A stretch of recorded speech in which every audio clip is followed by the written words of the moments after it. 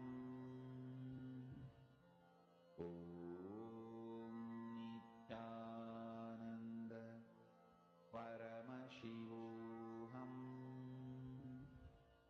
Om Nityananda Paramashivoham. Om Nityananda Paramashivoham. Om Nityananda Paramashivoham. Om Nityananda Paramashivoham. Om Nityananda Paramashivoham. Om Nityananda Paramashivoham. Om Nityananda Paramashivoham. Om Nityananda Paramashivoham. Om Nityananda Paramashivoham. Om Nityananda Paramashivoham. Om Nityananda Paramashivoham. Om Nityananda Paramashivoham.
Now, hope all of you had enough time to go through, understand, and sign up the form. Yes, make sure that you're signing up, because only once you sign up is your count as initiated for the initiation. And very, very soon we are going to be entering into the darshan. So today, if you have anyone in particular that you want to reach out to, that want to bring them, do it now. And actually, you can do it in the most fun and most beautiful manner, which is what we're going to be doing as part of power manifestation now. In this particular session, in this round of power manifestation, all of us are going to be connecting to at least 5 of our friends. And you're going to be manifesting the power of body scanning with them. You're going to be reaching out to them, connecting to them, explain the signs, and scan their body. And each of you are going to be, you can always make sure you're requesting their consent. Once they're okay, can scan their body. And actually, you will see, you will be able to see the whole issues that they have in their body clearly appearing in the third eye.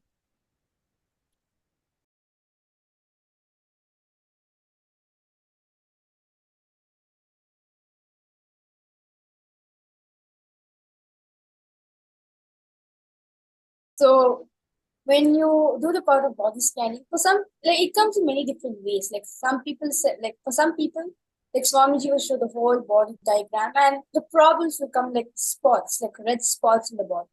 For some people, Swamiji will show the organ. So it's not just like you should not limit yourself saying, okay, this is how I should. This is Swamiji reveal me. No, Swamiji can even tell you the problem like in like through sound. Like maybe you may hear the organ or you may hear the problem in your ears.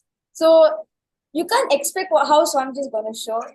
Like you can't expect how Swamiji shows, and just be in the state of oneness and just float. Just be in the flow and whatever Swamiji shows you. Like if Swamiji showing you colors and ask Swamiji, like seek for it. Like Swamiji always says that when you seek for the truth itself will answer to you.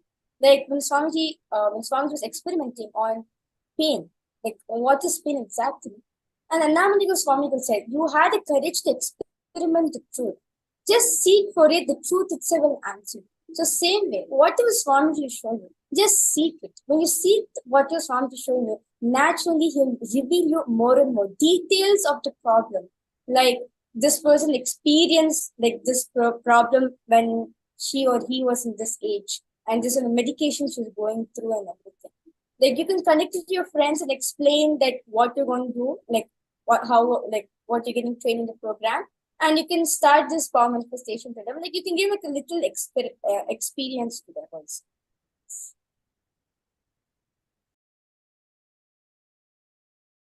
So explain to them that you're manifesting and you're learning now. So they'll all understand, right? You can explain to them that you're attending such and such a program, and you can please do share with them about the science of healing, what you learned today, and please explain to them, invite them for the darshan, especially if they have some body issues. Also explain to them that you're just getting trained, you're studying the science, you're manifesting, and you're experimenting with it. And whatever comes in your third eye, go ahead and share with them. Understanding? Can I request one of you? I saw Ma Vinuta and many of you getting excited. You wanted to invite the people, you wanted to welcome your friends, family members, everyone.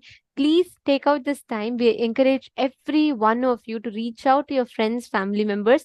Darshan is starting very, very soon. So I request all of you to please reach out to your friends and family members, invite them for the darshan.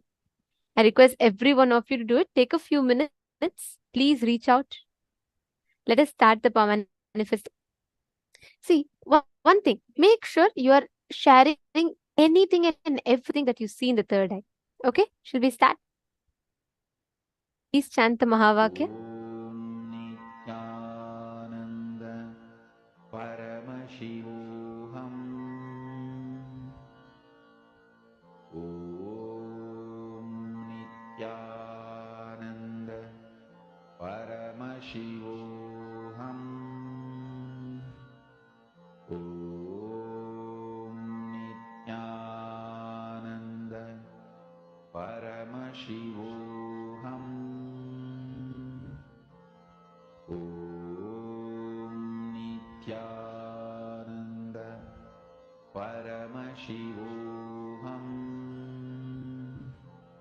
Om Nityananda Paramashivoham. Om Nityananda Paramashivoham. Om Nityananda Paramashivoham. Om Nityananda Paramashivoham. Om Nityananda Paramashivoham. Om Nityananda Paramashivoham. Om Nityananda Paramashivoham.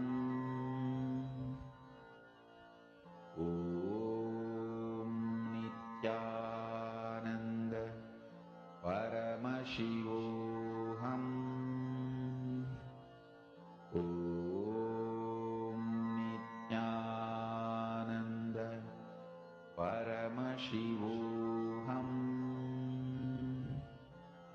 Om Nityananda Paramashivoham.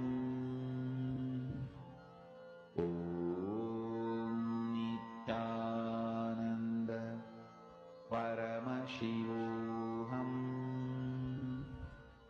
Om Nityananda.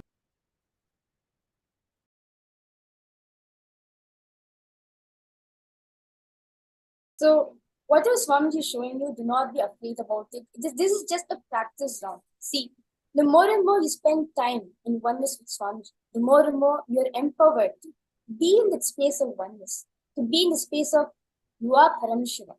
So don't, like, even if your friends say it's wrong or what your revelation is 50% or anything, just relax yourself.